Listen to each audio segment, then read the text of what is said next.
आपको खबर आई होगी कि सुहेब चौधरी को हैंग कर दिया गया, लटका दिया गया, फांसी दे दी गई। आपको खबर आई कि सुहेब चौधरी का इनकाउंटर कर दिया गया। आपको खबर आई कि सुहेब चौधरी मर चुका है।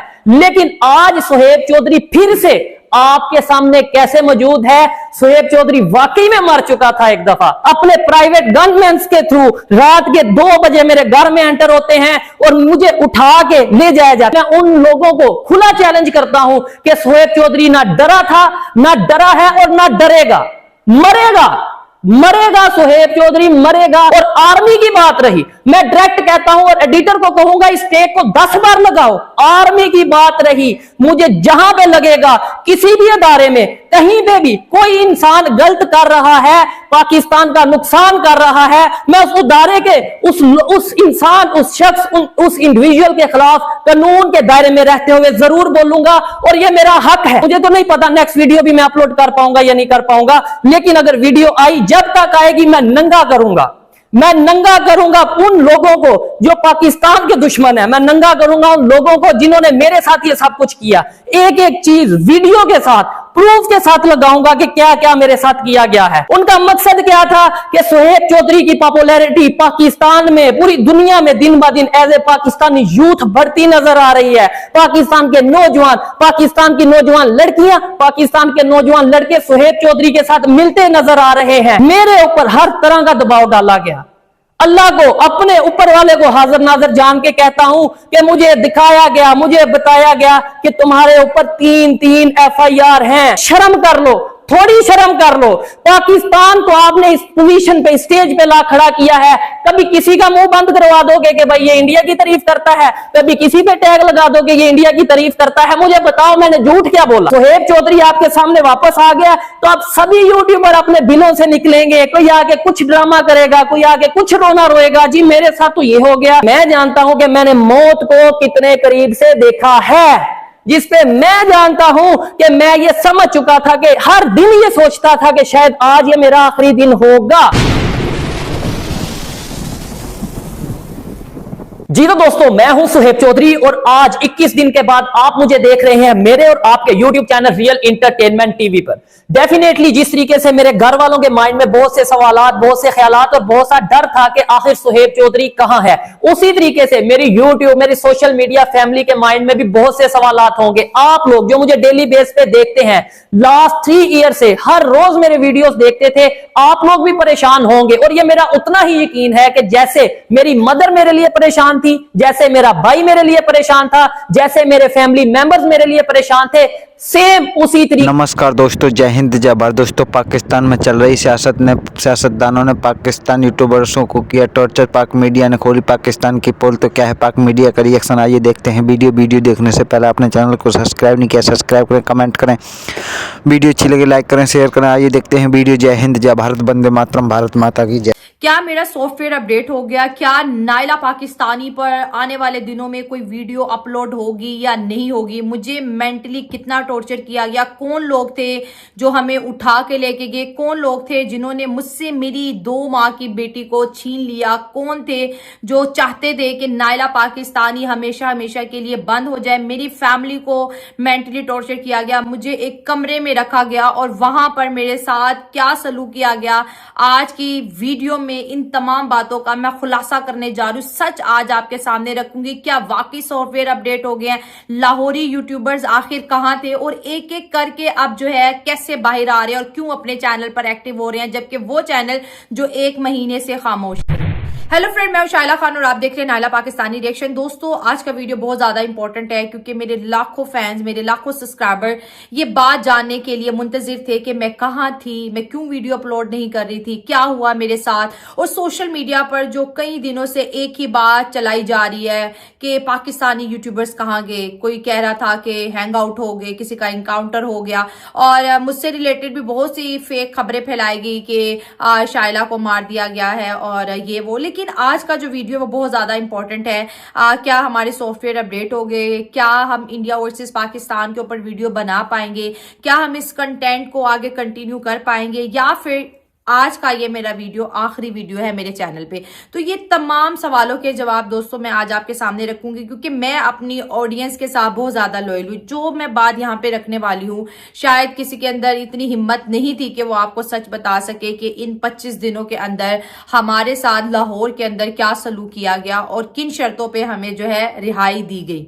तो मैं अपने आप से शुरू करती हूँ कि मुझे एक कॉल आती है कि FIA लाहौर साइबर क्राइम, जो कि पाकिस्तान की एक एजेंसी है, उसकी जानिब से एक कॉल मुझे आई और कहा कि आप जो है ऑफिस में हाजिर हो जाएं और आपसे कुछ इंक्वायरी करनी है। ये बिल्कुल मुझे वैसी इंक्वायरी लग रही थी जो आज से ठीक 6-6.5 माह पहले भी ऐसा ही सीन हुआ था, जिसमें हम पे इसी तरह के इल्जाम लगाए गए और हमने अपने आप को डिफेंड किया और हम उन तमाम कहते हैं ना कि मुश्किलात से बाहर आए और अपने चैनल के ऊपर दोबारा हमने काम शुरू किया और मैं अपने पाँव पे खुद चल के गई। बहुत से कमेंट्स ये भी आ रहे थे कि क्या आपको उठा के लेके जाया गया। तो दोस्तों मैं तो अपने पाँव पे खुद चल के गई थी और जो यूट्यूबर्स नहीं गए थे उनके घर पे रेड किया और उन्हें वहां से बरामद किया, क्योंकि इस दफा जो हालात थे वो बहुत ज्यादा सीरियस हो चुके थे।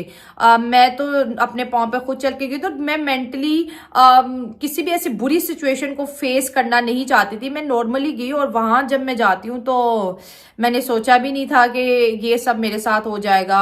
वहां पर तो ऐसे लग रहा था कि जैसे मेरी जिंदगी का आखिरी दिन है। एक कमरे में मुझे वहां पे बिठा दिया गया और सवालों के सिलसिले शुरू हो गए और मुझे ऐसे ट्रीट किया जा रहा था आज जैसे पता नहीं मैं कोई जासूस हूँ, मैं कोई दहशतगर्द हूँ, या पता नहीं मैंने कोई कितना बड़ा जुर्म कर दिया। मेरा जुर्म क्या है? मेरा ये है कि मेरा एक चैनल है जिसके ऊपर मैं इंडिया वर्सेस पाकिस्तान से रिलेटेड वीडियो अपलोड करती हूँ, जहां पर मैं लोगों को ये अवेयर करती हूँ कि इंडिया हमारा दुश्मन मुल्क नहीं है। हम अपनी गलतियों की वजह से आज पीछे हैं, हम अपनी गलतियों की वजह से आगे नहीं बढ़ पा रहे। यही कंटेंट है मेरा और आप सब इसी वजह से हमें प्यार करते हैं, क्योंकि हम जो है सच बात अपनी आवाम तक रखते हैं, सच आपको दिखाते हैं, रियल जो सिचुएशंस होती हैं, सच क्या होता है हम आप तक पहुंचाते हैं। तो इसकी मुझे इतनी बड़ी सजा मिलेगी।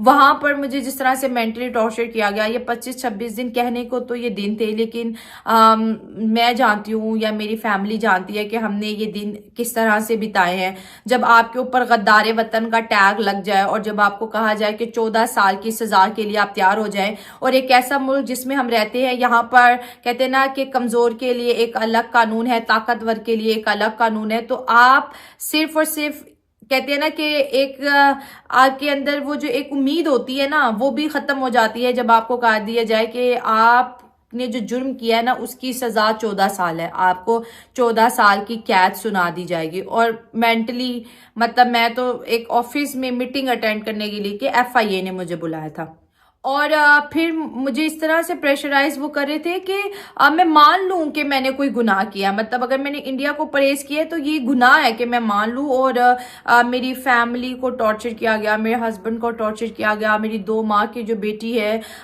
उसके नाम पर मुझे टॉर्चर किया गया, मेरी फैमिली को टॉर्चर किया गया।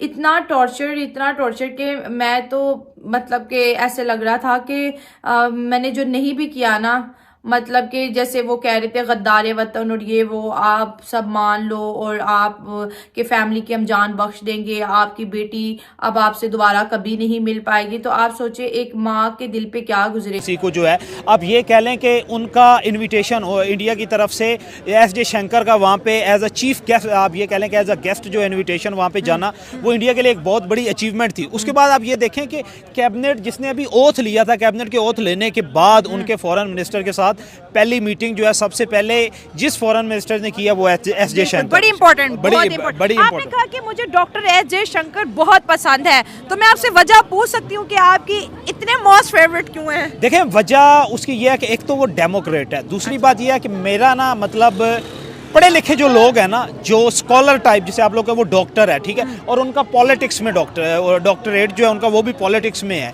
और उनका एक लम्बा देखें उनका एज अ टेक्नोक्रेट पहले बैकग्राउंड था, वो राज्यसभा के मेंबर के तौर पे वो मिनिस्टर बने हुए हैं। तो उसके अलावा एक फैमिली भी बड़ी पढ़ी लिखी है, उनके वालिदैन, उनकी मदर को देख लें, उनके फादर को देख लें।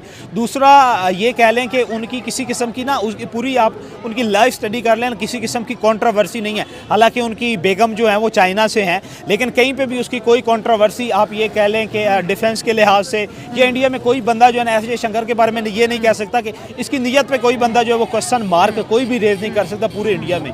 ये सारे मामलात हैं जिसकी वजह से, और उन्होंने ये देखें कि इंडिया को पूरी दुनिया में आप उसने मुतारिफ जिसने बंदे ने करवाया, सुषमा स्वराज भी थी पीछे, कोई फारिग तरीन उनकी मिनिस्ट्री थी, लेकिन एस जयशंकर आया तो उसने इंडिया को उठाया है पूरी दुनिया में उन्होंने। और हर तरफ जो है जहाँ पे कहीं पे फॉरेन मिनिस्टर की मीटिंग्स होती है सबसे पहले जिसको कॉल किया जाता है एशिया में वो एस जयशंकर है। ये सारी चीज़ें हैं जो कि एस जयशंकर की पर्सनैलिटी के साथ लिंक है, और जो बंदा लायक है, काबिल है, अपनी कंट्री को एक उसने नाम दिया है, तो मैं कौन होता हूँ कि उसकी तारीफ ना करूँ। जबरदस्त कहते हैं ना कि जब कोई काबिल होता है तो उसको शाने कहीं देते हैं।